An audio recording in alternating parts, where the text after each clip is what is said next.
Hello students. तो आपका जो नया बुक है गणित मंजरी, उसका एक्सरसाइज सेट 1.1 हम लोग करने वाले हैं सॉल्व। क्योंकि मैं बोर्ड पे इसको बना नहीं पा रहा था, मेरे लिए थोड़ा सा मुश्किल हो रहा था बना पाना, क्योंकि बोर्ड काफी छोटा है मेरा। तो इसीलिए मैं आपको इसके हेल्प से यहाँ पे समझाने की कोशिश करता हूँ। तो यहाँ पर काफी अच्छे से हमें फिगर दिखाई देगा और काफी अच्छे से हमें समझ में आएगा। चलिए तो क्वेश्चन को फटाफट से पढ़ लेते हैं। कह रहा है कि फिगर नंबर 1.3 में रेयान का रूम दिखाई दे रहा है आपको। ओ ए बी सी मार्किंग किया गया है कॉर्नर पे, ठीक है। X and Y axis are marked in the figure. चलिए देखते हैं, ये है रियान का घर। ठीक है, काफी सुंदर घर है इसका। ठीक है, यहाँ पर आपको दिखाई दे रहा होगा पॉइंट्स ओ ए बी और सी, ये कॉर्नर है घर के। ठीक है, ये है एक्स एक्सिस और ये है वाई एक्सिस। ठीक है, यहाँ पर क्लियर हो गया ये बात।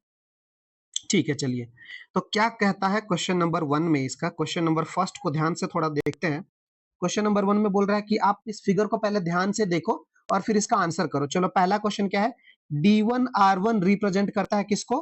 Represent the door. अच्छा, तो डोर क्या है यहाँ पे, चलो देखते हैं, फिगर में आ जाते हैं। ये है अपना डोर। ठीक है, किसका डोर है ये? Represents door of room, Riyan's room. Riyan के रूम का डोर है ये, ध्यान देंगे हम लोग यहाँ पर। रियान के रूम का डोर है भाई ये। तो D1 का कोऑर्डिनेट कितना है, पहले ये वाला पॉइंट का कोऑर्डिनेट पता कर लेते हैं। तो ये तो एक्स एक्सिस पर है, तो ये हो जाएगा 8,0। और R1 का कोऑर्डिनेट पहले से दे रखा है, दैट इज 11.5,0। ठीक है, क्या करना है हमें। How far is the door from the left wall, मतलब कि वाई एक्सिस। ये हमारा लेफ्ट वॉल है, ये हमारा लेफ्ट वॉल है, लेफ्ट वॉल। तो लेफ्ट वॉल से कितना दूर है ये दरवाजा? ठीक है, रियान के रूम का दरवाजा कितना दूर है भाई? तो कितना दूर है, कितना सिंपल है ये बात बता पाना, 8 यूनिट दूर है, और क्या। ठीक है, और एक और चीज यहाँ पे पूछ रहा है कि how far is the door from x axis. X axis से कितना दूर है? तो भाई एक्स एक्सिस से क्या ही दूर होगा, एक्स एक्सिस पर ही तो दरवाजा है। तो इसका आंसर देखिए, यहाँ पर हम लोग आंसर करते हैं। पहला का आंसर हो जाएगा और distance of the door, distance of door from left wall y axis, distance of door from the left wall is 8 unit ना, 8 यूनिट हो जाएगा यहाँ पर, 8 यूनिट्स। ठीक है, और distance of the door from the x axis, क्योंकि x axis पर ही है तो जीरो हो जाएगा ना, जीरो में। ठीक है यूनिट, ठीक है, 0 यूनिट पहला हो जाएगा। सेकंड का आंसर देख लेते हैं।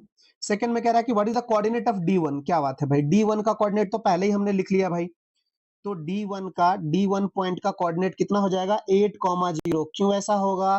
क्योंकि ये पॉइंट एक्स एक्सिस पर है और एक्स एक्सिस पर वाई का कोऑर्डिनेट कितना होता है?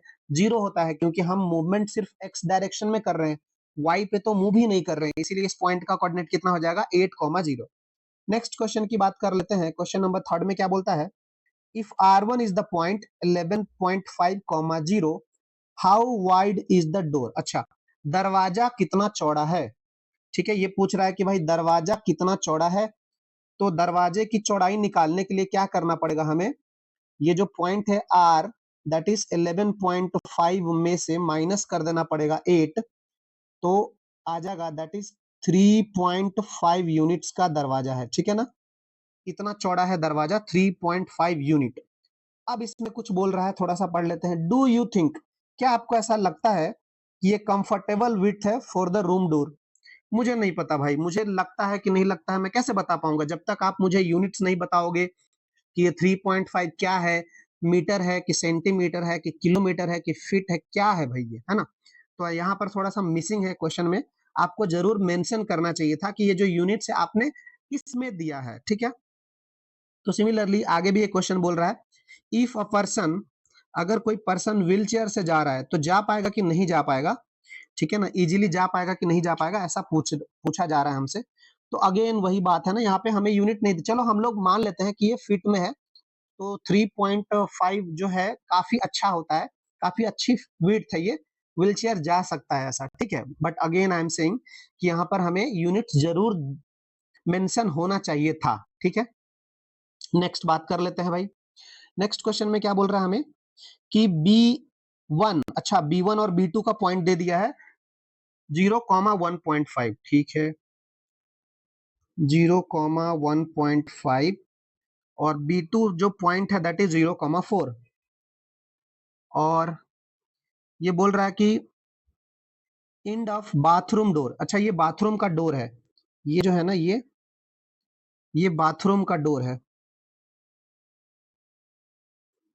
बाथरूम का डोर है ये। तो विड्थ ऑफ बाथरूम डोर निकाल लेते हैं हम लोग, विड्थ ऑफ बाथरूम डोर, ठीक है ना। फोर्थ नंबर क्वेश्चन में पूछ रहा है width of bathroom door is equal to हो जाएगा 4 माइनस 1.5, तो this will be equal to 2.5 units. तो भाई ज्यादा चौड़ा कौन हुआ, ज्यादा चौड़ा कौन हुआ, उसका डोर हुआ, और वो सही बात है भाई, बाथरूम का डोर क्यों ही ज्यादा चौड़ा रहेगा यार, घर का दरवाजा ज्यादा चौड़ा होना चाहिए ना भाई, क्योंकि वहां से फर्नीचर आएगा, सब सामान आएगा, फ्रिज आएगा, कूलर आएगा, टीवी आएगा, और बाथरूम में क्या करना है, सिर्फ जाना है और आना है, और क्या, ठीक है ना। तो यहाँ पे क्या पूछ रहा है क्वेश्चन में, इज द बाथरूम नैरोयर और वाइडर, तो बाथरूम का डोर कैसा है, नैरो है, ठीक है ना, बाथरूम का जो डोर है वो नैरो है, क्योंकि दैट ये आ गया 2.5, और 2.5 क्या है, 3.5 से छोटा है।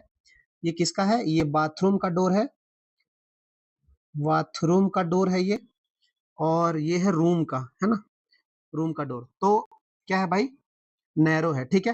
तो लास्ट में आंसर लिख देंगे कि bathroom door is narrower then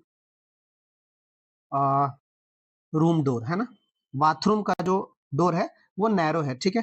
thank you all of you.